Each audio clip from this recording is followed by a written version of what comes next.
மொட்டை மாடியில் 3 குடம் தண்ணீர் தெளித்து குளிர வைத்து படுத்து தூங்கியதும், ஜன்னலுக்கு மூங்கில் தட்டைகளை ஈரமாக்கி தொங்கவிட்டு குளிர்காற்று வாங்கியதும் இன்று மாறிவிட்டன.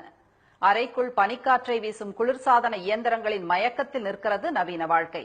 ஆனால் எப்போதும் ஏசி காற்றிலேயே இருப்பதால் ஏற்படும் பாதிப்புகள் என்ன, அவற்றை தவிர்ப்பது எப்படி, விளக்குகிறது இன்றைய சிறப்பு பார்வை. கொளுத்தும் கோடை வெயில், விதவிதமாய் அறிமுகமாகும் குளிர்சாதன இயந்திரங்கள்.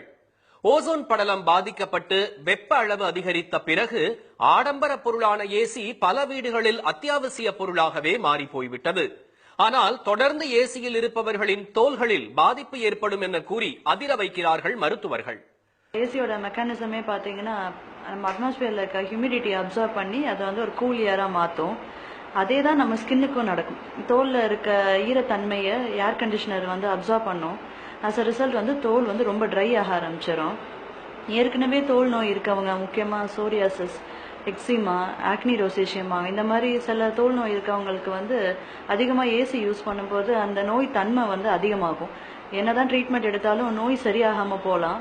ஏசி இயந்திரங்களின் பில்டர்களை அடிக்கடி சுத்தம் செய்வது மிக முக்கியம். தவறினால் அதில் இருந்து பரவும் தூசிகள் மூக்கடைப்பையும் மூச்சு திணறலையும் ஏற்படுத்தலாம்.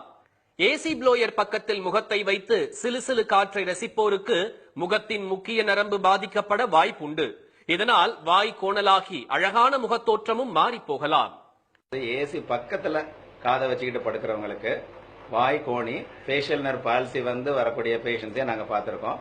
ஸோ வாய் கோணிக்கும், கண்ணு மூட முடியாது. அவங்களுக்கு ஏசி கிட்ட ரொம்ப சில்லுன்னு காத்து காதுல படுறதுனால காதுல இருந்து முகத்துக்கு சப்ளை பண்ணக்கூடிய ஃபேஷியல் நர்வ் பாதிக்கப்பட்டு இந்த மாதிரி வருவாங்க.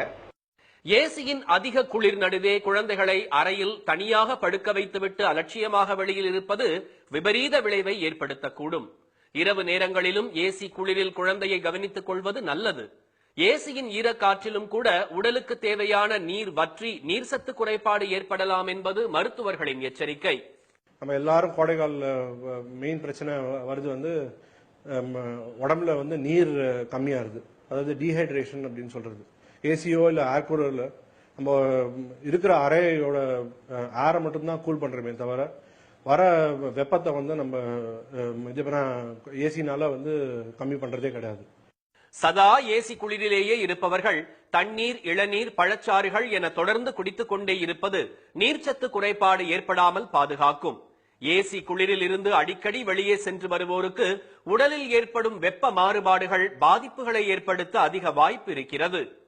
நாம ஒரு சமயத்துல ஏர் கண்டிஷன்ல உள்ள நல்ல சிறிதிலும் ஒரு குளிர்ச்சியான இருக்கும். அதை விட்டு வெளில வரும்போது சூடு அதிகமாகுது. ஆக உடலை பொறுத்தவரை இந்த வெப்ப மாறுதல், குளிர்ச்சியா இருக்கிறது, திடீர்னு சொல்றது, அது நம்முடைய ஹெல்த்தை பாதிக்கக்கூடிய வாய்ப்புகள் அதிகம். ஏர் கூலர்களில் ஐஸ் கட்டிகளை போட்டு ஜில் காற்றை அனுபவிப்பது ஆஸ்துமாவை பரிசாக அளிக்கும். யூக்கலிப்டஸ் தைலத்தை ஏர் கூலரில் தெளிப்பவர்களுக்கு அதைவிட பாதிப்பு அதிகம். தூசி, புகை பரவும் பகுதிகளில் வசிப்பவர்கள் அடிக்கடி ஏசி போடாமல் இருப்பதே நல்லது. மின்விசிறி, ஏசி இரண்டையும் ஒரே நேரத்தில் பயன்படுத்துவது ஏசி இயந்திரத்தை வீணடிக்கும். நார்மலா நம்ம ஏசி போட்டோம்னா ஏசி மட்டும் தான் ரன் பண்ணணும், ஃபேன் போடக்கூடாது. ஃபேன் போட்டீங்கன்னா அதுல இருக்க ஈரப்பதத்தை ட்ரை ஆக்கிடும். ட்ரை ஆக்கி தண்ணி ஊத்த ஆரம்பிக்கும்.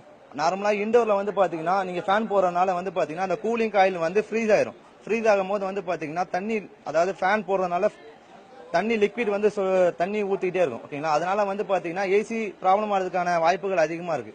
ஏசியை மிதமான குளிரில் 22 முதல் 25 வரையிலான அளவில் வைப்பதே ஆரோக்கியம்.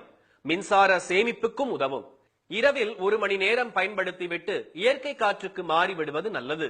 சீசனுக்கு சீசன் மட்டும் பயன்படுத்திவிட்டு நீண்ட காலம் ஏசியை அணைத்து வைப்பது தவறு. தேவைக்கு மட்டும் பயன்படுத்தாமல் தொடர் பயன்பாடுதான் சீராக இயங்க வைக்கும். எல்லா இடங்களிலும், எல்லா உறவுகளிலும் எப்போதும் அதுதானே நியதி.